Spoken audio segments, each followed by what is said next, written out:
Bonjour à tous, ravi de vous retrouver dans Smart Job. Votre rendez-vous emploi RH, c'est tous les jours, du lundi au vendredi, débat, analyse, expertise et vos rubriques habituelles, bien entendu. Aujourd'hui, au sommaire, dans Bien dans son job, réduire la fracture numérique des personnes en situation de handicap. On en parlera avec Valentin Delorge, directeur et fondateur de Servatech. Il est notre invité. Smart et Réglo, le règlement intérieur. Bah oui, il est normalement affiché au sein de votre entreprise. Allez donc jeter un œil. Comment ça marche? Quel rôle joue-t-il? On va en parler dans Smart et Réglo avec Étienne Pujol, avocat en droit social au cabinet Berilo. Le cercle RH, devenir DRH, comprendre les enjeux pour une prise de poste sereine. C'est le titre d'un livre. Il était écrit par Audrey Richard et deux autres co-auteurs. Audrey Richard, présidente de l'ANDRH, elle-même DRH du groupe UP. Elle nous donne un guide pratique très concret de ce métier de DRH, du moment où on pousse la porte de son bureau le premier jour, évidemment, et jusqu'au bout de sa carrière. Et puis on terminera avec Fenêtre sur l'emploi. Demain, tous indépendants, ça c'est un vrai sujet lancé par Julien Morisson. Il est cofondateur de Chasseurs de Job et les années folles. Il nous parlera de ce désir de devenir indépendant, donc libre. On fera le point à la fin de l'émission. Voilà le programme tout de suite, c'est Bien dans son job.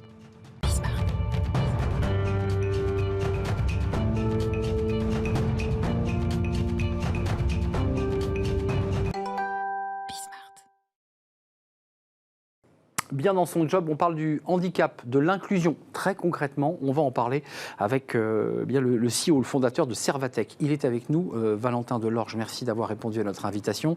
25 ans, parce qu'on met en avant les entrepreneurs audacieux. 25 ans, vous l'avez créé il y a 1 an et demi, donc vous aviez 23 ans et demi. Servatech, en 2 mots, c'est quoi? C'est une entreprise qui accompagne les entreprises, les services RH à être plus vertueuses en matière d'inclusion. Exactement. On accompagne les particuliers et aussi les entreprises depuis 8 mois à avoir une politique handicap beaucoup plus inclusive avec notre accompagnement et une proposition de formation sur mesure. On va revenir sur l'entreprise, sur ce que vous proposez, à la fois la formation des personnes en situation de handicap à l'embauche, mais aussi sur site de travail, parce qu'il y a un vrai sujet. Mais d'abord, un petit mot sur votre parcours, parce que beaucoup de ceux qui s'impliquent sur ces questions de handicap sont touchés, ont été confrontés, et c'est votre cas. Ouais, alors exactement. En mars 2020, il y a eu le confinement. On a tous été impactés par cet événement national, même international. Et le télétravail est devenu la norme, tout comme l'école à distance. Et moi, j'ai ma petite sœur âgée de 14 ans qui a été confrontée finalement à être à l'école à distance, à la maison. Et elle est née avec une malformation de la main gauche. Et elle n'a pas été accompagnée finalement à cette transition numérique de devoir travailler à la maison. Donc j'ai réfléchi finalement à des solutions pour elle qui n'existaient pas. Et moi, par un parcours plutôt numérique et informatique, j'ai donc réfléchi à des solutions pour elle et toutes ces personnes en situation de handicap. Vous créez votre entreprise, Servatech, il y a 1 an et demi. Aujourd'hui, vous avez déjà des clients, de très gros clients.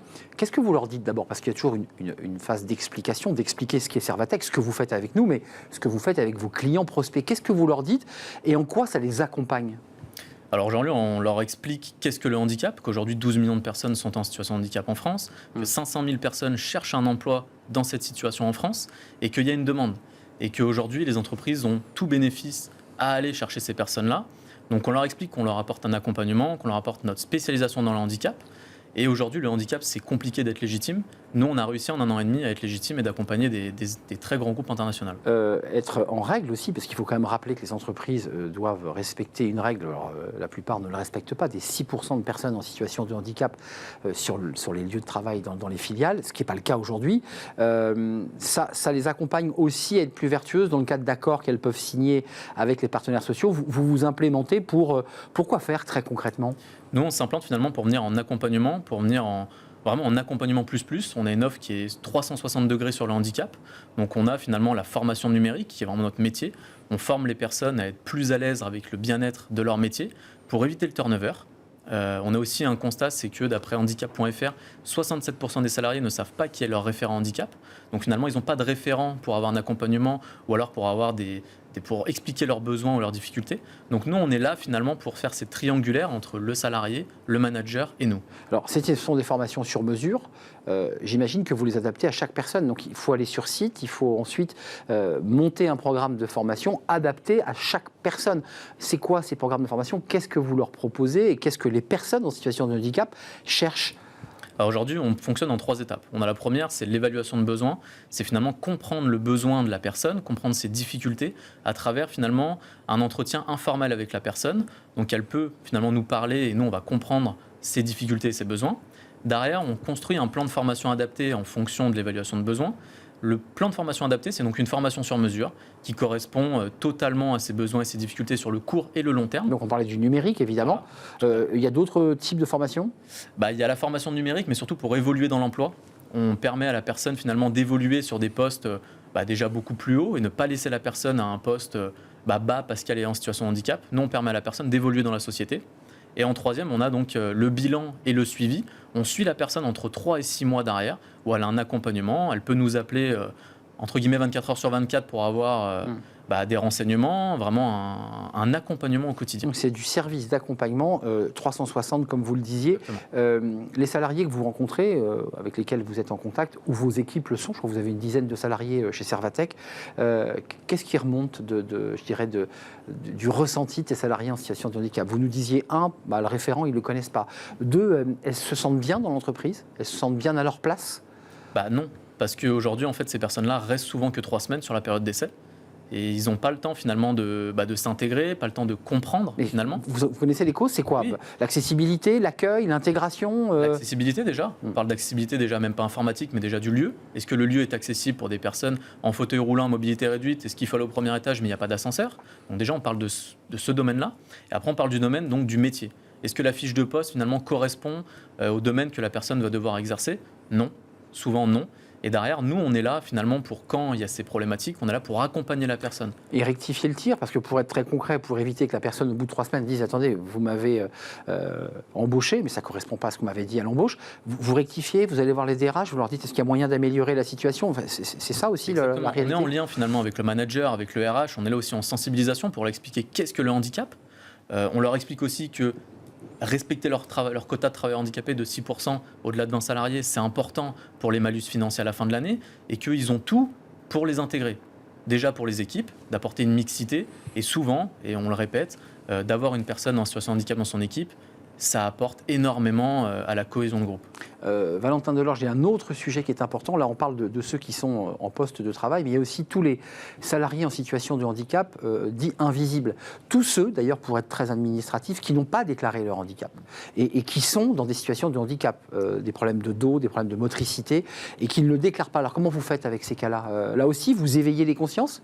Alors, on ne force personne déjà à être RQTH, donc à faire cette démarche-là. On ne force pas. On explique quelles sont les démarches, on explique quels sont les, entre guillemets, avantages, parce qu'il n'y a pas que des avantages et des inconvénients, c'est le bon vouloir de la personne. Derrière, on explique au manager qu'il ne faut pas forcer non plus. Nous, on est là aussi pour accompagner les personnes dans leur démarche RQTH si elles le souhaitent, mais on ne force pas. Un mot sur ceux qui vont entrer, parce que vous accompagnez ceux qui sont sur site et en poste, avec certaines angoisses, si j'ai bien compris, parce que certaines personnes se sentent pas bien à la place où elles sont. Puis il y a ceux qui poussent et qui tapent à la porte des entreprises. Est-ce que là, Servatec se dit c'est aussi un élément de développement de notre société, parce qu'on comprend que là vous êtes vraiment focus sur ceux qui sont en poste. Mais il y a votre sœur, excusez-moi d'y revenir, mais dans quelques années, peut-être dans 6, 7 ans, 8 ans, elle sortira de ses études et elle cherchera un emploi. Et c'est une galère. Moi, j'ai créé Servatec pour ma petite sœur. Donc, le but, c'est que quand elle aura 10 ans, donc 25 ans... Vous allez l'embaucher chez Servatec ? Je vais l'embaucher. Non, le but, c'est que dans 10 ans, quand elle soit dans le monde du travail, ce sera mon âge, donc 25 ans, que déjà le monde du travail soit beaucoup plus ouvert, qu'on arrive dans une société qui soit totalement inclusive. Et la partie recrutement, ça, c'est une partie qu'on a déjà travaillé en amont. On a déjà passé des accords avec des sociétés d'intérim, des sociétés de recrutement, pour proposer aujourd'hui aux sociétés qu'on accompagne aussi le recrutement de personnes en situation de handicap, par déjà l'ouverture de postes, par la création de fiches de poste. Ça commence par là. Ça commence par là. Il faut qu'il y ait déjà un socle solide qu'on essaie de créer par notre accompagnement. Et après, quand l'entreprise déjà est prête à accueillir ces travailleurs-là, nous, on a déjà toutes les personnes en place pour les mettre en place dans la société. 12 millions de personnes, c'est les chiffres que vous évoquiez en situation de handicap, plus ou moins lourd, et 500 000 personnes qui cherchent un emploi. Pourquoi c'est si compliqué, pour le dire en question simple ? C'est si compliqué parce que les entreprises ne sont pas prêtes. Elles ne sont pas prêtes à recevoir des travailleurs handicapés parce que déjà, personne ne sait qui est le référent handicap. 67% des salariés ne savent pas. Ils n'ont pas l'accompagnement. Quand il y a un référent handicap. Il y a un référent handicap au-delà de 250 salariés, ça devient obligatoire. Après, donc, il y a l'accompagnement que nous, on apporte, que les sociétés n'ont pas. Et surtout, ils n'ont pas la spécialisation du handicap. Personne ne connaît le handicap tant que personne ne l'a près de soi. Donc c'est ce qu'on apporte aujourd'hui, nous. Est-ce que vous sentez quand même à travers votre action, à travers les rencontres que vous faites avec les entreprises, qu'à travers les médias, à travers les prises de conscience, on avance sur ce sujet, lentement mais on avance? Petit pas par petit pas, c'est ce qu'on dit souvent, on avance, on avance. On a eu la chance de rencontrer Madame Sophie Cluzel il y a quelques mois, anciennement ministre du Handicap, qui nous a confortés dans notre démarche et surtout dans la démarche du handicap en général. Et ça nous permet aujourd'hui d'avoir des petites victoires sur des sociétés qui nous font confiance et derrière, où on peut intégrer des travailleurs en situation de handicap et les accompagner sur la durée. Et donc de passer cette période d'essai de 3 semaines et d'éviter le turnover. Donc il y a un vrai débat chez vous aussi, chez Servatec, pour accompagner notamment sur les fiches de poste, parce que j'imagine que vous êtes toujours en prospection de clients pour développer votre entreprise. C'est quoi les premiers mots? C'est quoi l'entrée en matière quand on vous ouvre la porte et que vous êtes enfin assis chez le futur client? Qu'est-ce que vous lui dites? Vous évoquez aussi votre histoire personnelle que vous évoquiez sur le plateau? Ça dépend déjà du client. Je prends souvent l'exemple, on a signé donc Visiatif, qui est leader international, il y a quelques mois, c'était notre premier client, on était très fiers. La première question que j'ai posée au directeur, c'était « Connaissez-vous le handicap ?» Il m'a répondu que oui, et déjà on rentre dans un contexte où la personne a envie de faire avancer ce sujet-là. Donc automatiquement, on rentre dans une vision et une mission qui est commune, et on arrive à faire avancer ce sujet dans la société et grâce à nous. Et ce n'est pas qu'un débat de quotas, puisqu'on parle souvent des 6%, et l'entreprise essaie évidemment d'éviter le malus ou la somme qu'elle va devoir verser à la GFIP. C'est quand même d'abord aussi une histoire d'être humain, d'humanisme, et vous le disiez, de cohésion de groupe. C'est intéressant aussi l'apport que peut apporter une personne en situation de handicap. C'est quoi l'énergie qu'elle apporte? Un regard différent? On se décentre un peu? Un regard différent, une force totalement différente, parce qu'elle vit avec son handicap déjà depuis soit la naissance, soit par rapport à un accident. Et automatiquement, cette personne a une force mentale et physique qui est différente. Et ces personnes, entre guillemets, valides, qu'on appelle, s'en imprègnent. Et finalement, ça arrive à faire avancer le groupe. Moi, quand j'étais salarié, on avait une personne en situation de handicap dans le groupe. Et moi, j'ai tellement appris avec cette personne-là que c'était extraordinaire. C'est une aventure humaine aussi et avant tout, avant d'être un quota, ce fameux quota que les entreprises essaient plus ou moins bien de respecter. Merci Valentin Delorge d'être venu nous rendre visite à travers votre entreprise et aussi votre histoire personnelle.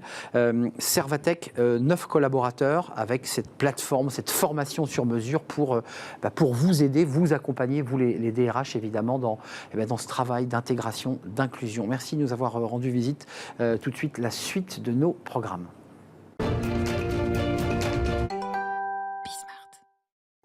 Smart et réglo, le droit, rien que le droit, et on parle du règlement intérieur aujourd'hui avec Étienne Pujol. Bonjour Étienne. Bonjour Arnaud. Avocat en droit social, cabinet Berilo. Il y a le règlement intérieur, mais il y a une nouvelle réglementation. On est d'accord, c'est la raison pour laquelle vous choisissez de nous en parler. Oui.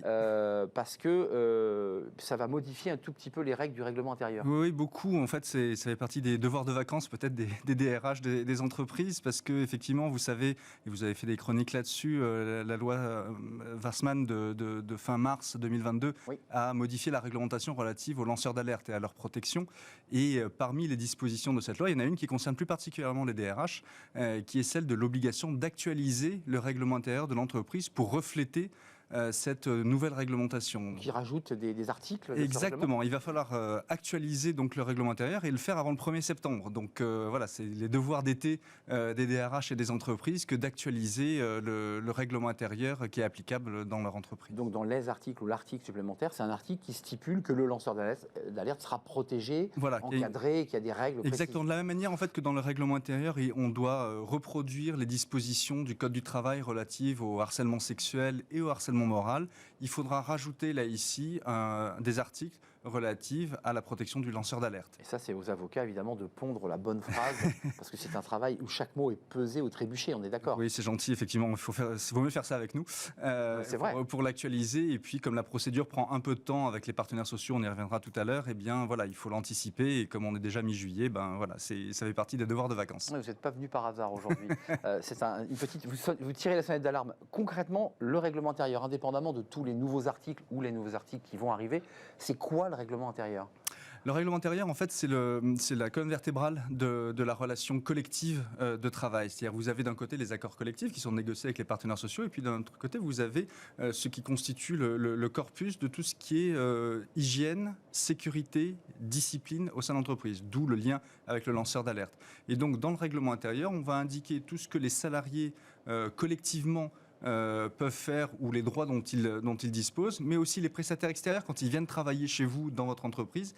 Il y a des normes d'hygiène et de sécurité qu'ils doivent eux-mêmes appliquer. Donc ça va s'appliquer à toute personne qui vient sur le site de l'entreprise et on va ainsi organiser la manière de protéger les salariés et de les sanctionner s'ils ne respectent pas cette réglementation. Alors vous allez me dire, moi je m'en fiche puisque j'ai fait mes articles, j'ai fait mon boulot de droit, mais quand on rentre dans une entreprise, objectivement, il y a peu de salariés qui lisent le règlement intérieur. Oui, alors c'est un peu comme le document, vous savez, qu'on signe à la fin, où il y avait 12 pages d'achat et puis on signe sans regarder. Exactement. Oui, en fait, pour le rendre opposable aux salariés, il faut effectivement l'afficher, vous le disiez en introduction, mais il faut également le discuter avec les partenaires sociaux. Ça fait partie de ces réglementations qui doivent recueillir l'avis du comité social et économique, du CSE. L'avis? Oui, c'est une consultation. Ah non, c'est une consultation, donc il faut un avis. Alors c'est pas un avis validation, donc. Hein. Oui, exactement. Donc c'est l'employeur avec ses conseils qui le rédige, mais il va le soumettre au CSE pour vérifier que l'ensemble des dispositions y figurent, que ça correspond à la loi, qu'il n'y a pas de clause interdite, on y reviendra, et que donc il peut être mis en place. Qu'est-ce qu'on met exactement dans ce règlement intérieur? On va arriver justement à ce qu'on peut mettre ou pas mettre. Voilà, alors parmi les choses obligatoires, on l'a dit, il y a la reproduction des articles relatifs au harcèlement sexuel, au harcèlement moral et donc à partir du 1er septembre aux lanceurs d'alerte. Il y a aussi les dispositions relatives à l'échelle des sanctions disciplinaires. C'est très important parce que la Cour de cassation est assez stable dans ses arrêts sur le fait qu'on ne peut pas sanctionner un salarié si l'échelle des sanctions n'est pas prévue dans le règlement intérieur. On peut licencier pour faute grave, pour motif disciplinaire, ça c'est prévu dans le code du travail, mais si vous voulez faire un blâme, un avertissement, une mise à pied disciplinaire, il faut que ça figure dans le règlement intérieur, et y compris le cas échéant, avec des procédures à respecter. Donc c'est cette architecture-là qu'il va falloir avoir. Il y a le principe de neutralité qui est un article très important dans des entreprises où le voile, l'espace de prière, où il y a des cas où effectivement le religieux s'introduit. C'est un très bon point, Arnaud. Effectivement, on avait parlé l'an dernier à l'occasion de la décision de la CJUE qui avait imposé ces éléments-là. Effectivement, si l'entreprise veut que ses salariés respecte le principe de neutralité, elle ne peut le faire que si cela figure dans le règlement intérieur. Il faut que ça soit stipulé. Oui. Il faut que ce soit stipulé. Sinon, ça crée une zone de flou. Sinon, en fait, on ne peut pas se prévaloir. Encore une fois, c'est une architecture. Donc, l'entreprise ne peut pas, on appelle ça en langage juridique, être opposable. Ce n'est pas opposable aux salariés. Donc, on ne peut pas les sanctionner pour ne pas avoir respecté le règlement intérieur si ça n'y figure pas. Donc, ça veut dire qu'il y a une vigilance précise des avocats, des DRH qui doivent bien lister. Et rien oublier. En fait. Exactement. De la même manière, si vous voulez mettre un dispositif de vidéosurveillance, ça doit figurer dans le règlement intérieur. Si vous voulez avoir la possibilité de fouiller vos salariés à l'entrée ou à la sortie pour vérifier qu'ils n'emportent pas des produits de votre usine, il faut le mettre dans le règlement intérieur. Ou des diamants quand on est ou du bijou. Exactement. Mais voilà, donc si on veut pouvoir fouiller, faire des contrôles éthylotest, ça doit figurer aussi dans le règlement intérieur. Donc vous voyez, il y a énormément de choses. C'est un document qui peut être très long. Alors, on n'est pas non plus dans les excès. J'avais un client en début de semaine qui tentait d'importer dans la filiale française dont il était le DRH un règlement intérieur américain qui fait 85 pages. Donc je lui ai dit que c'était un peu long pour des standards français. Comme ça, c'est intéressant ce que vous dites. C'est-à-dire qu'aux États-Unis, tout est stipulé, c'est vraiment du contrat privé, le règlement intérieur. Ils appellent ça des policies, donc effectivement, c'est un inventaire à la Prévert de tout ce qu'il ne faut pas faire, mais dedans, il y a des éléments qui, en droit français, relèvent plutôt de corpus indépendant. C'est-à-dire, typiquement, une charte télétravail, vous n'avez pas l'intégrer dans le règlement intérieur. Alors que l'intègre. Une charte télétravail, eux, ils l'intègrent. Un code de bonne conduite, ça figure dans le règlement intérieur. Nous, on fait un code de bonne conduite en tant que tel. Donc, on va agréger, pour le rendre opposable, là aussi, on va faire la même procédure qu'un règlement intérieur, de manière à ce qu'il ait la même force légale qu'un règlement intérieur. Mais les Américains, ils mettent tout dedans et après, ils chargent à nous de l'adapter au droit français. Vous nous l'avez dit, il est soumis au CSE pour validation. Donc il y a des règles que l'entreprise voudrait imposer, mais que le dialogue social interdirait, ou les syndicats ou les délégués interdiraient. Exactement. Ils diraient, nous, on s'y oppose. Même l'inspecteur du travail pourrait s'y opposer, puisqu'après la procédure CSE, il faut le soumettre à l'administration du travail. Et effectivement, il peut y avoir un jeu de questions-réponses avec l'inspecteur du travail sur, telle clause, typiquement, ce qui pose le plus problème, c'est les aspects discipline et l'aspect principe de neutralité. Et donc l'inspecteur du travail va vous dire non, là vous ne l'avez pas très bien rédigé, il faut améliorer la rédaction de manière à ce que le principe soit légal. Vous l'avez évoqué, mais c'est intéressant. Est-ce qu'on peut rajouter d'autres choses? Vous évoquiez les devoirs de vacances là, pour commencer cette chronique sur le lanceur d'alerte. Ça, c'est une obligation, il va falloir le faire. C'est une obligation, et les obligations sont sanctionnées par une amende.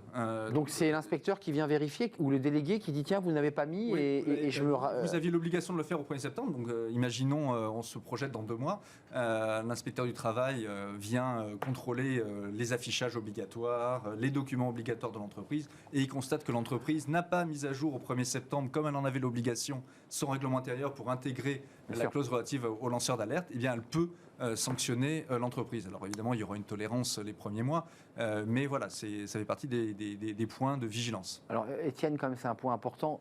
On reçoit le règlement intérieur sur télé. Non, mais c'est important parce qu'on signe son contrat. Est-ce qu'automatiquement, il y a une procédure qui fait qu'on reçoit en plus le règlement intérieur et on doit signer, valider, comme pour n'importe, produit ou document administratif, on dit j'accepte, j'ai lu et je valide. Est-ce que ça, on l'a mis en place? Non, ou est-ce qu'on est dans un vieux document? Non, mais c'est important. Non, mais c'est très comme important. Ça, on est sûr qu'il a été validé. Enfin, oui, mais le problème, c'est que ça risque de le contractualiser aussi, c'est-à-dire que de rendre quelque chose de collectif individuel.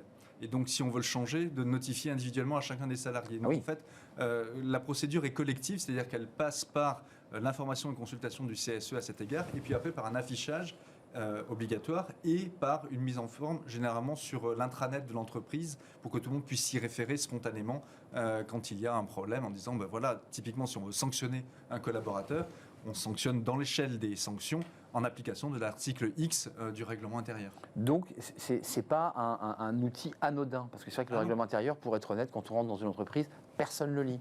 Et puis c'est le jour où on part qu'on vous dit « Ah, vous n'aviez pas lu le règlement intérieur, mais interdit d'amener de l'alcool, par exemple, sur le lieu de travail », ce qui est un des éléments de sanction. Oui, tout à fait. Ou même quand, voilà, typiquement, pour faire le lien avec l'alcool, vous faites un éthylotest, le salarié proteste en disant « Mais pourquoi vous me faites un éthylotest? Vous n'avez pas le droit, c'est attentatoire à ma vie personnelle. » On dit « Mais si, regarde, on l'a mis à l'article 23 du règlement intérieur, j'ai le droit de te faire un éthylotest. » Et même si tu ne l'as pas signé, validé individuellement, il a été collectivement validé dans le cadre d'un dialogue social, donc tu l'as validé. Exactement. Je l'ai affiché, il est disponible sur l'intranet, il a été validé par mon CSE et par l'inspecteur du travail. Donc, il t'est opposable, donc je peux te sanctionner pour ne pas l'avoir respecté. Donc, affichez bien votre règlement intérieur à jour, non pas des cotisations, mais à jour des nouveaux articles. Et puis, faites aussi, vous, collaborateurs, l'effort de temps en temps d'aller jeter un œil sur le panneau, en général en liège. Ou quand vous êtes, c'est aussi un point important, je le disais en introduction, mais quand on est prestataire de service et qu'on va travailler chez un client, il faut aussi ne pas oublier qu'on est astreint à des règles, notamment d'hygiène, de santé et de sécurité,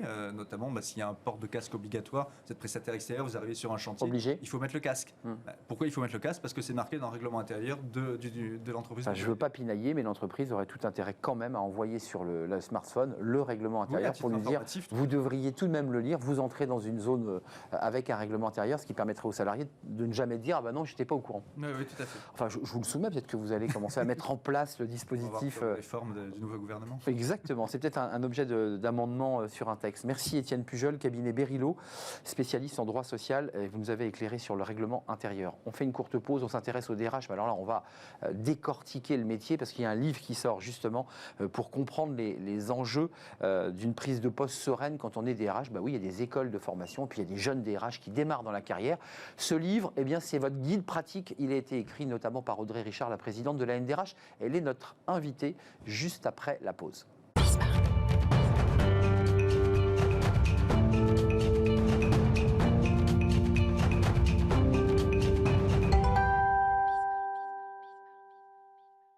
Le cercle RH, notre débat, et on parle des DRH, ça tombe bien puisque l'émission s'appelle Smart Job et on reçoit beaucoup de DRH sur ce plateau. Devenir DRH, comprendre les enjeux pour une prise de poste sereine. Alors c'est pas un titre, mais c'est le titre d'un livre qui est sorti chez Duno et on a deux co-auteurs de ce livre. Audrey Richard, merci d'avoir répondu à l'invitation, c'est un vrai plaisir. Alors vous êtes venu régulièrement avec la casquette présidente de l'Association nationale des DRH, vous êtes vous-même DRH du groupe UP. Et puis vous avez un de vos co-auteurs, les 3 ne sont pas là, il y en a 2, c'est déjà pas mal. Thierry Villac, bonjour. Vous êtes psychologue, clinicien, consultant RH, mais vous avez aussi un parcours dans l'entreprise, hein. Vous n'êtes pas qu'en cabinet, et vous avez travaillé à la rédaction de ce livre. Et puis je ne veux pas oublier Adélaïde Léon, qui est consultante et coach, elle aussi, qui accompagne des RH. Ce livre est intéressant parce qu'il a double cliquet. À la fois, il y a de l'humain, il y a de la chair, et puis il y a aussi de la practice, des fiches pratiques pour les étudiants, pour ceux qui démarrent la carrière. D'abord, un mot, Audrey Richard, et là c'est très personnel, est-ce que vous vous souvenez la première fois où, après avoir signé votre contrat, vous êtes entré dans votre bureau, vous avez branché votre ordinateur et vous êtes dit, bon, bah, ça y est, je suis DRH? Oui, je m'en souviens. Alors après, c'est quand même une évolution, hein, c'est un parcours professionnel. J'entends. Mais il y a un moment donné, vous avez fait vos premiers pas dans ce métier. Mais évidemment, on se souvient des premiers moments forts où on se dit, bah, finalement, on est quand même un peu seul. Et c'est aussi pour ça qu'on a voulu mettre sur le papier et essayer de contribuer à aider nos jeunes générations. Et cette histoire, elle a commencé exactement comme ça. Alors au début, on était avec Adélaïde Léon, toutes les deux. Après, Thierry, tu es arrivé dans l'aventure, mais très très vite d'ailleurs. Mais on commençait à discuter entre professionnels RH en se disant... Sortie de Covid, hein, quasi. Enfin, dans le Covid, vous étiez là. On était avant. Ça démarre avant, ah oui. Ça démarre avant, mais... C'est long, la gestation d'un livre. Mais bien, et quand on travaille, quand on a des activités, ça peut être très long. En tout cas, dans notre cas, ça a été long. Mais... l'histoire a commencé comme ça, en se disant finalement, on a énormément d'informations, de matières, de petits secrets. Et on s'est dit que ça pouvait être intéressant de partager ça avec ces jeunes qui arrivent sur le marché du travail, jeunes et moins jeunes, hein, parce que ce livre est aussi destiné à des gens qui se reconvertissent ou c'est aussi un ouvrage de partage. Oui, practice. Voilà, c'est pas que du jus de crâne, hein, c'est des choses très pratiques. Il y a des questionnaires, il y a des choses concrètes. Voilà, on s'appuie sur notre expérience qu'on a souhaité compléter par ailleurs avec des entretiens d'autres DRH ou de DG aussi. Tout à fait. Parce que on tient beaucoup au fait que notre métier est au service du business. Donc on voulait avoir l'éclairage du business de DG. C'était pas comme ça au début de la carrière des ressources humaines ou du directeur du personnel. Il gérait les licenciements, les intégrations, il avait des petites fiches cartonnées. Il n'était pas réellement intégré au business de l'entreprise. Votre place dans ce livre, parce que psychologue clinicien, je m'excuse de revenir sur ce drame, mais puisque l'actualité en a reparlé, il y avait la reconstitution de ces crimes terribles de DRH par le parcours criminel de cet homme ingénieur et qui s'est vengé de DRH et d'un conseiller Pôle emploi, et la reconstitution avait lieu il y a quelques mois. C'est un métier dangereux ou pas? Là, je pose mes mots. Il y a eu à la fois ce crime et ce drame. On peut dire qu'il est dangereux, mais j'ai le sentiment que psychologiquement, c'est aussi un métier qui n'est pas simple sur le plan psy. Oui, tout à fait. C'est-à-dire qu'au-delà de la violence physique, qui existe malheureusement, mais qui est heureusement exceptionnelle, il y a une exposition à des risques psychosociaux qui est très forte. Surtout que c'est un petit peu le constat de départ de Audrey et d'Adélaïde, c'est-à-dire que finalement le DRH il est supposé là pour aider les autres, mais il est un peu seul et finalement on est peut-être on pense pas à lui finalement quand les choses vont mal. Non. Oui. Donc il est exposé, pourquoi? Parce qu'il est un petit peu à la fois il est le porte-parole quand même quelque part de la direction. Il a une charge mentale qui est assez exceptionnelle de par souvent il doit éteindre des incendies. Il est très sollicité. Il y a une exigence émotionnelle très forte parce qu'en fait le DRH il a un devoir d'exemplarité et de neutralité qui fait qu'il est le dernier à pouvoir exprimer son ressenti, son désarroi, peut-être parfois son désaccord avec des Je m'autorise, mais décisions. dans le dialogue social, le DRH est très observé, et le psychologue que vous êtes, vous n'allez pas le contester, on observe les traits de visage du DRH, le moindre silement qui peut être interprété comme la validation d'un PSE, enfin tout ça ayant des conséquences très graves sur la vie d'individus. C'est pas rien comme la pression qu'a le DRH, hein. Il doit être toujours en bloc, un peu parfois fermé, il ne peut pas être dans l'exubérance, hein. Oui, surtout que dans certains milieux, dans certaines entreprises, on lui fait sentir, en tout cas les salariés lui font sentir qu'il n'est pas forcément, qu'on n'a pas forcément envie de le considérer comme un bon copain. Donc il doit faire avec ça aussi. C'est ça la difficulté. D'un côté, il faut être en relation directe avec des salariés, avoir une relation de confiance. Puis de l'autre, vous êtes quand même membre du COMEX, des CODIR et donc de la direction. Et donc voilà. Et c'est aussi pour cette raison que dans cet ouvrage, on a insisté sur la relation avec le comité de direction. Parce qu'évidemment, on a notre rôle avec les salariés, on a notre rôle avec les partenaires sociaux, mais on a tout ce rôle de challenger, d'influenceur, avec également un COMEX ou un DG président. Et on a pas mal insisté sur ce positionnement à plusieurs jambes, finalement. Et souvent, on a l'habitude de dire que finalement, le DRH s'occupe de tout le monde, mais qui s'occupe de lui au final? Et donc, on peut trouver des réponses parce qu'il y a vraiment on a tout livré. Ou en tout cas, on a livré nos pratiques en toute transparence et sincérité et authenticité dans cet ouvrage. Et c'était vraiment ça qui comptait pour nous, une sorte d'ouvrage de solidarité, difficile d'exprimer, mais c'est vraiment ça. Je commence à découvrir votre environnement et gérer votre univers, un peu comme chaque profession a ses codes. Il y a quand même beaucoup d'entraide entre vous. Dans ce que je constate, ce livre permet de créer un fil rouge et un lien fort qui pose sur une feuille, mais dans la vraie vie, vous êtes souvent en relation sur les bonnes pratiques, parfois mais sur des galères, et vous vous conseillez entre vous. Mais ça, je l'ai découvert. Pour autant, on a vraiment cherché. Il n'y avait pas d'ouvrage. Non, ça n'existe pas. De cette qui va aussi loin sur le partage de pratiques. Et après, en effet, je vous rejoins. On est une profession qui, à travers des cercles RH, alors on peut parler facilement de la NDRH, l'association. C'est ici le cercle RH, vous êtes au bon endroit. Voilà. Mais c'est vrai que ces moments de collectif, où on se retrouve entre communautés, ça, c'est important. Où on peut partager nos problématiques et se donner des petits trucs. Et se détendre un peu aussi, il faut le dire. Et je pense que dans les parades et dans les moyens de faire face à ce stress et à la gestion mentale, enfin la pression mentale, je pense que justement le soutien social est le premier rempart, c'est-à-dire qu'effectivement ce sentiment de solidarité, de confiance qu'il peut y avoir, dans le meilleur des cas, à l'intérieur du CODIR et entre le DRH et le DG, essentiel. C'est vraiment le premier rempart. Et surtout, enfin, donner conseil, c'est-à-dire que si ce rempart n'est pas là, c'est très important que le DRH aille trouver ailleurs, à l'extérieur de l'entreprise, l'énergie ailleurs, ce soutien, cette reconnaissance, que ce soit le carburant, quoi. Voilà, que ce soit avec des pairs ou que ce soit peut-être en prenant des responsabilités dans des organismes professionnels, par exemple. Je pense que les écoles qui forment au DRH, il y en a quelques-unes, et d'ailleurs une qui est venue récemment, qui va ouvrir là, devrait quand même se pencher sur ce livre pour accompagner les étudiants, soit avant la formation ou pendant, parce que c'est vraiment un livre utile. Mais il y a quand même deux éléments forts du DRH. Alors, on parlera de la crise Covid qui vous a propulsé sur le devant de la scène, mais il y a le dialogue social. Alors le dialogue social, c'est un mot un peu pompeux et techno, mais en fait, c'est quand même ouvrir une porte, se mettre autour d'une table et rencontrer les partenaires sociaux. Voilà, c'est ça la réalité, pour leur annoncer des transformations et des choses qui sont objectivement pas toujours agréables à dire. Comment vous gérez ça, vous ? Comment on met le masque, on fait attention? Alors, non, vraiment, je compléterai en disant c'est surtout de la construction.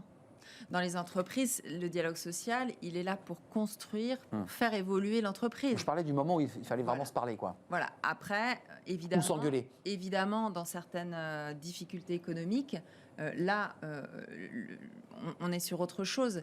Mais dans ce qu'on a voulu, le parti pris qu'on a pris dans l'ouvrage est de jouer vraiment sur la transparence et l'authenticité dans les relations sociales. C'est de se dire, on représente l'entreprise, mais on est là pour construire, et même dans la difficulté. Et éviter la casse. Enfin, je veux dire, parce que c'est ça, c'est douloureux quand même. Votre métier est douloureux. Donc, on parle beaucoup d'écoute et de transparence dans ce qu'on transmet, ce qui n'était peut-être pas le cas de relations sociales il y a 20 ans. Aujourd'hui, on mise plutôt sur ce... Je pense au film de Stéphane Brisé, cet homme qui va tout perdre finalement pour s'accrocher à son rêve d'entreprise, mais il perd sa femme, il perd sa vie, il perd son âme. Et c'est un vrai danger aussi pour vous, c'est d'être embarqué dans des situations qui vous impactent. C'est-à-dire que la direction, la transformation fait que... Puis vous êtes plus en phase sur le plan éthique. Il y a un sujet quand même. Oui. C'est pour ça qu'on invite aussi le DRH à parfois anticiper ces transformations qui vont faire que le bon DRH d'un jour ne sera pas forcément celui qui correspond aux transformations de l'entreprise. Et finalement, à se questionner, avant peut-être qu'il ne soit trop tard, à se dire, est-ce que moi j'assume ça? Est-ce que j'ai envie de participer? Est-ce que j'ai envie de rebondir? Mais dans ce cas-là, je l'assume. Ou est-ce qu'au contraire, mes valeurs, ou peut-être même mes compétences, c'est-à-dire que si du coup... Du coup, voilà, j'ai pas signé pour ça. Est-ce que je suis toujours l'homme qui convient ou la femme qui convient? Est-ce que mes motivations, est-ce que mes valeurs sont toujours alignées?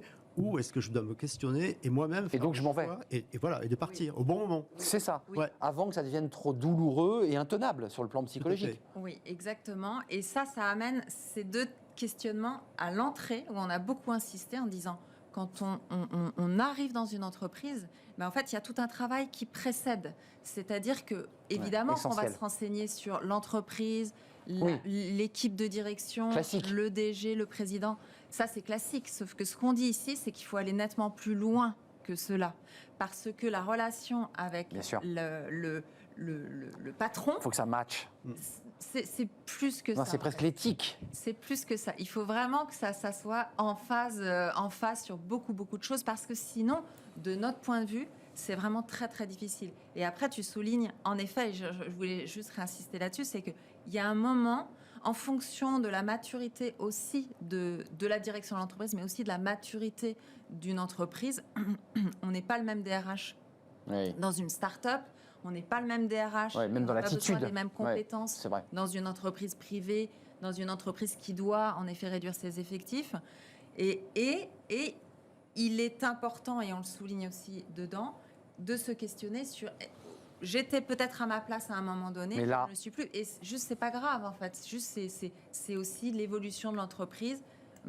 Et donc, mon profil à ce moment-là serait adapté peut-être sur d'autres. Il y a une dernière question, puis on parlera du Covid, parce qu'à l'époque, vous étiez venu sur ce plateau et vous nous l'aviez dit d'ailleurs un peu à cœur ouvert, que la NDRH recevait beaucoup de coups de fil de cette ligne mise en place pour le DRH, parce qu'ils vous appelaient, ils étaient un peu en souffrance, ces DRH. Ils étaient en première ligne, ils étaient un peu tout seuls, et ils se retrouvaient un peu dans la solitude. Mais par rapport au business, vous l'évoquiez au début, vous dites, mais on est vraiment un des éléments. C'est vrai sans être vrai, parce que parfois le service commercial, parfois le service marketing dit bon, ça sera au RH de gérer tout ça. Il vous envoie un peu la poussière, la patate chaude. C'est vrai, c'est ça la vie d'une entreprise. À vous de gérer. Comment ça se passe, ça, cette relation-là, avec les autres au CODIR, en disant mais attends, je ne peux pas tout gérer. Il y a des choses aussi avec tes managers que tu dois prendre en charge. Ça arrive fréquemment, ça. Oui, c'est ce qu'on exprime Bah oui. en disant c'est un travail collectif, bien évidemment, mais en reparlant du Covid, Ouais. c'est quand même la fonction RH qui a été en première ligne Clairement. et qui a géré les cellules de crise. On en parle sans se focaliser trop sur le Covid, mais ça a été un élément important et on explique comment s'est positionnée la DRH et quel impact ça a aujourd'hui sur notre métier, parce que cette crise a fait évoluer notre métier et l'a ouvert sur un environnement beaucoup plus Et large. puis vous a mis dans la lumière. Vous ne l'étiez pas auparavant. Enfin, je veux dire, les DRH, beaucoup moins. Vous aviez une visibilité, mais beaucoup moins importante. Oui. Les médias vous ont donné la parole. Vous avez occupé les plateaux de télé pour nous raconter qu'il y avait des règles, qu'on les organisait, que c'était vous qui pilotiez. Même des cas, je reprends l'exemple où vous alliez frapper à la porte d'un de vos collaborateurs pour voir si... Enfin, ça va quand même jusqu'à ce caire-là, quoi. Le DRH aujourd'hui, comment vous le définissez, vous, qui avez une vue des... C'est quoi? C'est un psy ou c'est un technicien du droit?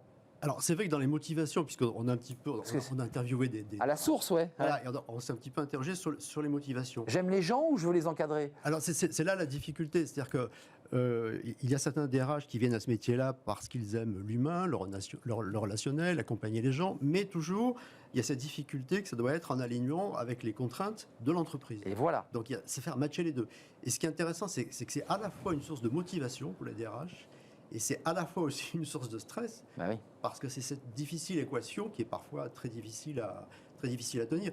Et pour rebondir sur l'épisode du Covid, à la fois ça a permis de mettre en lumière cette fonction-là, mais en même temps il ne faut pas oublier que la difficulté du DRH, c'est à la fois d'être présent sur la gestion de crise, mais de ne pas perdre sa capacité à se projeter sur le déploiement de la stratégie, des projets. Donc c'est ça qui est difficile aussi et qui en rajoute à sa surcharge, c'est-à-dire à la fois, je dois être là pour gérer les crises et en même temps, je dois être capable à d'autres moments de me projeter à un autre niveau, de changer de braquet et de me projeter sur du long terme. Donc c'est Très court et très long. Voilà, c'est ça. Et collectif Ouais. et individuel. Et oui, j'allais y venir, parce que c'est aussi des individus que vous croisez dans les couloirs. Vous ne croisez pas le collectif tout le temps. Voilà. Vous croisez Gérard, Bernard, Stéphanie. C'est des individus qui vous regardent dans les yeux et que vous avez peut-être croisé une semaine avant. Tiens, d'ailleurs, parlons un mot parce que ça a été cantonné trop longtemps à ce métier des RH de licenciement. Tiens, tu iras prendre ta lettre au bureau des ressources humaines, c'était un peu la phrase clé.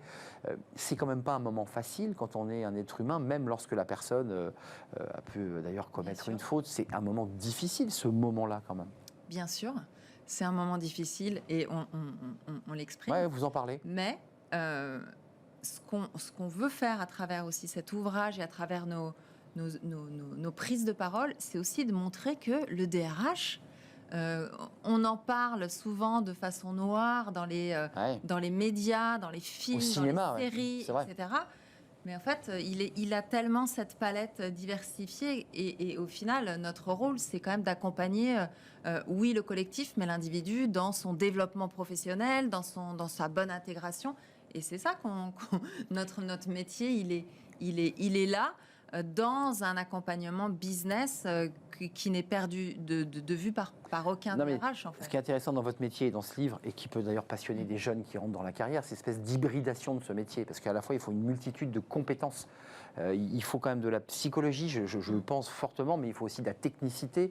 Puis on parlera peut-être pour terminer de tous les outils qui vous accompagnent, qui accompagnent le DRH en tech, en recrutement. C'est quand même très compliqué, quand même, le métier de DRH. Mais pour revenir... Là c'est le psy, c'est quand même un métier très bizarre. Oui, mais justement... c'est des gens bizarres, les DRH.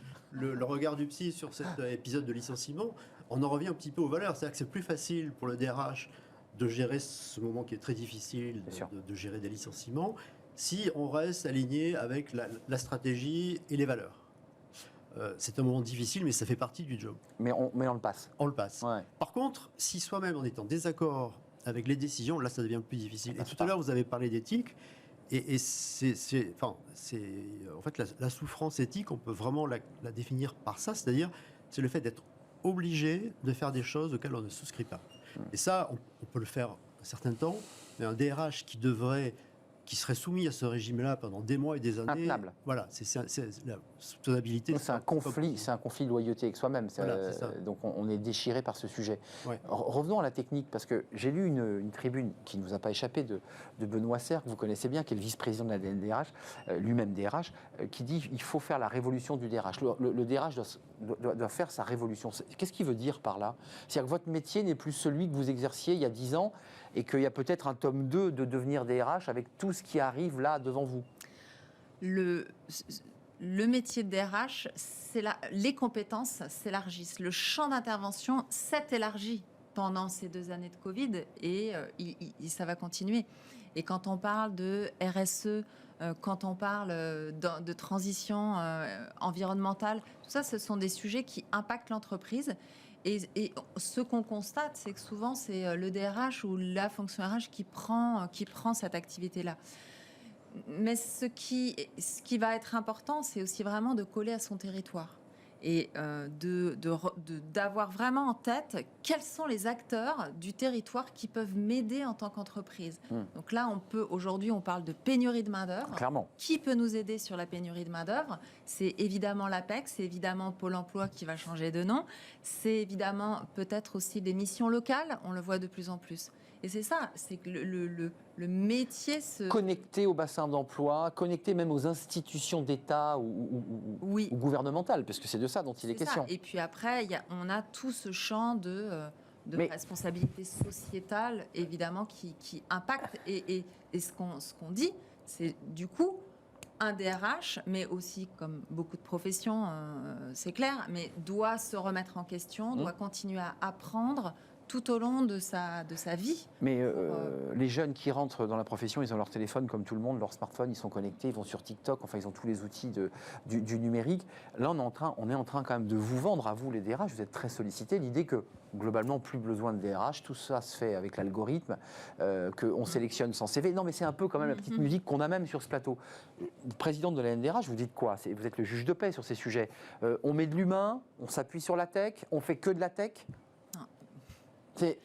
La réponse est assez oui, c'est un QCM simple. Est assez simple. Alors, on peut parler d'hybride aussi dans notre métier, mais notre métier a évolué toutes ces années. Il est en train énormément d'évoluer. Et l'organisation du travail avec le télétravail, les demandes de flexibilité à outrance, bien sûr que ça a un impact sur le métier. sur la technique. Évidemment que le digital, on en parle aussi, c'est plus une option. Le digital n'est pas une option, bien évidemment. Donc, ça fait partie de vos outils, on est d'accord. Oui, et donc ça veut dire qu'il faut être au courant de ce qui se passe sur le marché. Bah ouais. Il faut discuter, il faut s'ouvrir, voir comment on peut faire. Mais vous êtes très sollicité, vous le concédez. Oui, mais ce qu'on voit dans les entreprises, en tout cas en France, parce que c'est plutôt focalisé France, c'est que les entreprises, les équipes RH sont plutôt mal dotées quand même en termes d'outils pour travailler. Ça, c'est un paradoxe au d'ailleurs. quotidien. Ouais. C'est un paradoxe C'est-à-dire quoi, qu'on identifie. Pas assez de connexion sur les job boards, pas assez de liens avec... Plutôt sur les outils. On se dit, nos salariés sont des citoyens qui utilisent des outils modernes. Et donc, l'entreprise... Il faut que vous les ayez. Pareil, et donc, les équipes RH, c'est la même chose. Donc là, il y a cette ouverture, en tout cas cette évolution. Il y a encore pas mal de travail là-dessus. Mais évidemment qu'il faut s'appuyer sur cette évolution, sans trop non plus le DRH 3.0 ou en C'est ça, métaverse. ou même le 4.0. Vous y croyez pas au DRH métaverse, là? Un avatar, vous vous asseyez face au candidat qui vient s'asseoir avec son avatar, parce que ça existe. Ça va évoluer. Maintenant, ce qui était évoqué avec l'éthique, avec l'objectivité... C'est l'humain. Voilà. Là, l'algorithme ne réglera pas cette question de conflit de loyauté. Oui. Vous en pensez quoi, vous, de la tech et de la technologie qui remplacerait le DRH? Alors là, je n'ai pas un avis très... Très positif. Non, pas forcément, mais très, très documenté. Mais par contre, votre question entre la technique et l'humain, le DRH, il reste le garant de la cohésion des équipes, du vivre ensemble. Et plus on aura de la diversité, plus on aura des écarts générationnels, plus on aura du travail à distance, et plus il faudra avoir quelqu'un qui reste, qui a un œil vigilant sur parce que parfois les managers sont très déstabilisés par rapport à ça. Ils hésitent entre une forme de laisser aller ou au contraire une forme de sanction. Et du coup, le DRH est souvent là à juge de paix un peu derrière pour médiateur. médiateur, facilitateur, pour accompagner cette diversité. On apaise ou on dit au manager non, là tu as raison, il faut accélérer, là il y a faute. C'est-à-dire qu'on a souvent besoin d'entendre le DRH qui recadre aussi les règles de droit, qui refixe les cadres. Vous dites quand même dans l'intro que c'est aussi le garant de maintenir un bon climat dans l'entreprise, et pour cela il faut disposer d'une force et d'une énergie de tous les instants. Vous êtes toujours heureuse de faire ce métier après cette carrière? Est-ce que, comme beaucoup de collaborateurs, certains ont dit moi je renverse la table parce que je suis arrivé au bout de l'histoire de ma... Est-ce que c'est un métier qui vous donne toujours la force de vous lever le matin? Alors moi personnellement oui, et un grand oui. J'adore mon métier. Ce que j'aime, c'est aussi le voir évoluer, d'une part, et ce qui m'importe vraiment à titre personnel, c'est de pouvoir transmettre. Et c'est ce qu'on a fait. C'est vraiment la volonté de cet ouvrage, de pouvoir transmettre tous nos petits secrets. Donc pour répondre à la question, oui, un grand oui, mais il faut avoir en effet beaucoup d'énergie pour suivre ces évolutions et incarner les entreprises aussi qu'on représente. Évidemment, tant les entreprises côté NDRH, parce que vous êtes vraiment connecté à ce réseau de 5000 entreprises, et puis c'est fort d'écrire un livre, parce qu'un livre à 3, ça veut dire qu'on réunit ses énergies, on prend le temps de travailler ensemble, c'est une belle aventure humaine aussi, et c'est un livre réussi, puisque c'est le livre de référence, qui sera le livre de référence sur les DRH, édition Duno.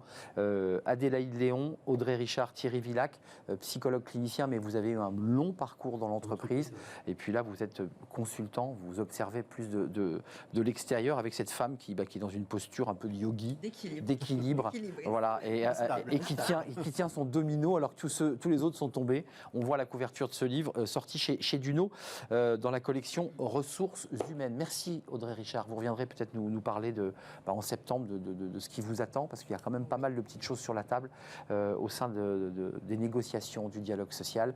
Et merci à Thierry Villac, consultant et clinicien, consultant RH et expert des problématiques liées au stress, il faut quand même le préciser. Merci à vous, édition Duno. Notre cercle RH est terminé. Pas le cercle RH des DRH, le cercle RH de Smart Job. Et maintenant, c'est fenêtre sur l'emploi. Et on va parler des indépendants. Tiens, ça, c'est un nouveau phénomène. Tous indépendants, on en parle avec Julien Morisson.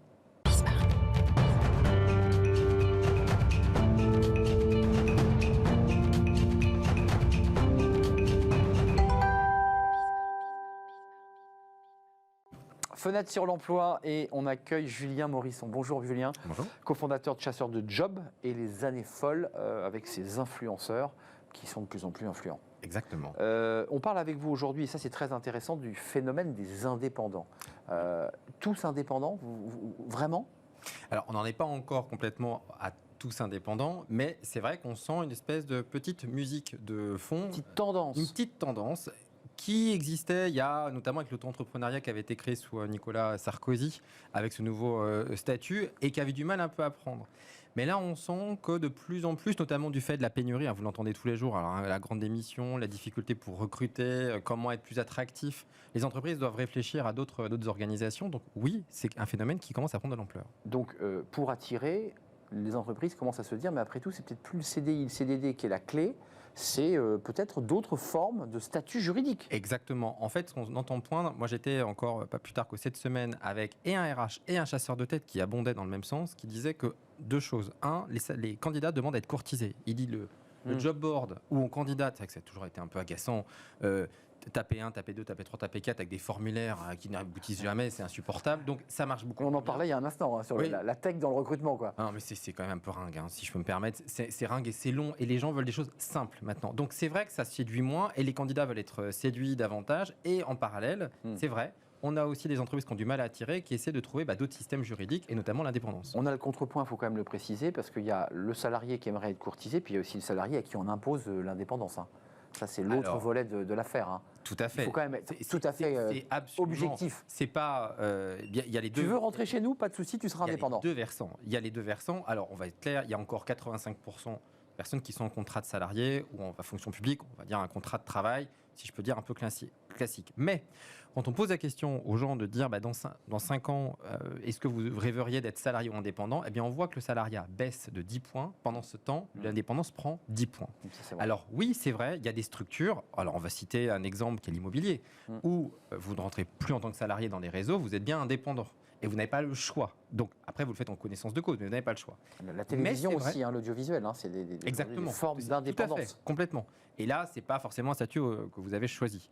Mais en revanche, on entend aussi des entreprises qui désormais n'ont pas d'autre alternative que de proposer des contrats freelance. Là, c'était le cas notamment dans le développement, dans les ESN, qui disent qu'ils ne veulent pas venir en fait. Déjà, parce qu'ils gagnent mieux leur vie en étant indépendants. Alors là, effectivement, on passe dans les ESN, on passe dans la tech, et l'ingénieur dit, attendez, moi je ne reviens pas salarié, je gagne plus, j'ai ma liberté. J'ai ma liberté. Et vous ne me cassez pas le pied, quoi, pour le dire simplement. Je travaille plus. C'est ceux-là dont on parlait tout à l'heure. Hein. Tout à fait. C'est eux qui ont vraiment le choix, un peu l'embarras du choix. Et l'entreprise n'était pas complètement prête à ça, mais finalement, elle y retrouve un peu son compte, déjà parce que c'est l'offre et la demande. Donc foncièrement, s'ils ont courtisé, il faut quand même bien vous aligner. Mais c'est vrai qu'on entend aussi une petite musique lancinante d'entreprises, notamment dans le secteur bancaire, qui réfléchissent à travailler avec de l'auto-entrepreneuriat, ce qui n'était pas du tout le modèle économique. Il y a eu des tentatives déjà, hein, avorter des caisses d'épargne. Exactement.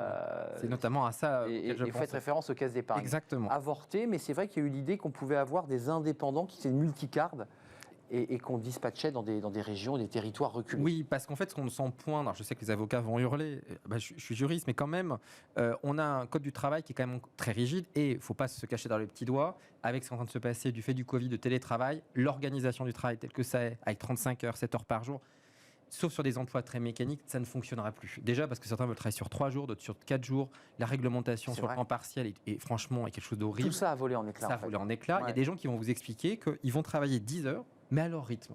Et d'autres qui vont dire, moi je vais faire là tout pareil, mais en 5 heures. Le code du travail, il est incapable de répondre à ça. Il est incapable. Il va dire, non, c'est 7 heures. C'est un code du travail de l'usine et du travail posté. Exactement, mais c'est un code qui a plus d'un siècle. Donc il ne s'agit pas de le mettre au feu, c'est pas ça. Mais on voit que la volonté et des candidats et des entreprises, c'est de dire, ce code-là, il faut vraiment le changer radicalement. Donc, transparence, tu adopteras, ça c'est une formule que je trouve intéressante, c'est-à-dire que l'entreprise est dans une obligation de transparence pour pouvoir attirer. Oui, alors j'ai envie de dire, il y a souvent des analogies avec la politique et la transparence de la vie publique. Ça fait toujours peur, la transparence à outrance. Oui, toujours tout voir. Mais c'est angoissant, il faut dire. Ouais, c'est impudique, c'est gênant. Oui, ça fait un peu Black Mirror, qu'est-ce qui va se passer avec la data partout. Non, mais c'est vrai que jusqu'à présent, l'entreprise, elle était quand même en position dominante. Elle pouvait avoir accès à des CV, elle pouvait demander des lettres de recommandation, elle avait accès à un historique. Et en parallèle, le candidat était quand même un peu en face en disant « mais moi, j'ai pas beaucoup d'informations sur ce qui se passe en interne ». Ça passe de moins en moins bien. D'où le poids des réseaux sociaux aussi et la nécessité pour l'entreprise de piloter davantage sa com et donner plus d'informations. Il y a encore 10 ou 15 ans, c'était vu comme un manque de loyauté, un manque de confidentialité. Désormais, ça devient un parti pris important de pouvoir être plus transparent dans sa manière de raisonner. Il faudrait créer un Nutri-Score pour l'entreprise, un peu comme on fait pour les gâteaux. Mais ça a failli, alors c'était dans le cadre des RPS, mais ça, c'est vrai. pareil, ça a planté la montée. De 1 à 5, on voit où l'entreprise se situe, ça va très vite. Oui, ça pourrait être. Alors, on sait qu'il y a les sites comme Glassdoor qui donnent un avis. Ouais, bon, on en prend en laisse. Hein. C'est un peu comme les avis Google. Parfois, c'est un peu ouais, des mais règlements de c'est de compte. la notation. Mais il faut en prendre comme ça en est. C'est pas encore réglementé, mais ça permet, on va dire, d'avoir une opinion qui est ce qu'elle est, mais quand même. Donc la transparence attire les meilleurs. Vous Ouais. nous dites deuxième tendance importante, c'est qu'il y a quand même une baisse tendancielle du CDI, du Exact. salariat. De demande. Et ça vous amène, pour conclure, à l'idée quand même que le candidat n'est plus un salarié, mais presque un candidat consommateur. Oui. Il note ses voyages, il note ses Oui. hôtels et il va aussi noter son recrutement. Quoi. Exactement. On entend parler des Ça, c'est phénomènes- dingue. On est en train de complètement. Alors, on en est au début, donc il faudra vraiment mesurer ça dans les mois et surtout années à venir. On parle notamment du phénomène du ghosting, qui n'est Ouais. pas un phénomène qui est pour moi lié propre au recrutement, mais on voit que le rapport au candidat à l'entreprise est un rapport pour moi qui est surindividualisé, qui est surpersonnalisé, qui est un rapport de consommation. On a dit que finalement, le salarié, on devait avoir une approche en entreprise candidat, expérience candidat. Ouais. Bon, du coup, il a poussé le truc au maximum en disant ok, donc je vais être un candidat, mais je suis d'abord un consommateur. Donc personnalise mon arrivée, contacte-moi, séduis-moi. Et l'entreprise, elle va commencer à être extrêmement démunie parce que l'entreprise, un peu comme en politique pour faire analogie, mais comme les syndicats, c'était des collectifs. Oui. Et l'entreprise, elle a énormément de difficultés. Donc ce qu'elle prend finalement, elle dit du coup, je vais faire de l'indépendance. Parce que salarié, par Bah oui, définition, bah oui. le salariat, c'est un collectif. Parce qu'elle ne peut Ça n'a pas de sens. individualiser aussi finement C'est pas possible. que ce que désire le Non, et surtout salarié. qu'elle l'a pas fait du tout. C'est-à-dire, c'est pas comme si elle était partie. Enfin, moi, je veux bien qu'on raconte des jolies histoires, mais Ça vient un peu, il y a quelques entreprises qui proposent de l'onboarding un peu... Non, ah oui, alors ça, l'onboarding, qui est the new world of integration, exact. on est d'accord. Exactement. Onboarding is the new integration, qui est super, mais en soi, on n'a pas révolutionné en 2022 quand même grand-chose. Hein. Nous, Ouais, on va se dire ouais. les choses. Pour vous, c'est ça quand reste même... assez lent quand même. Mais oui, c'est assez lent parce que notamment, on peut prendre des exemples comme la GPEC, qui est quand même Ouais. quelque chose qui date de 2007, et quand vous discutez La gestion des sérieusement, parcours, l'anticipation des futurs besoins. c'est ça.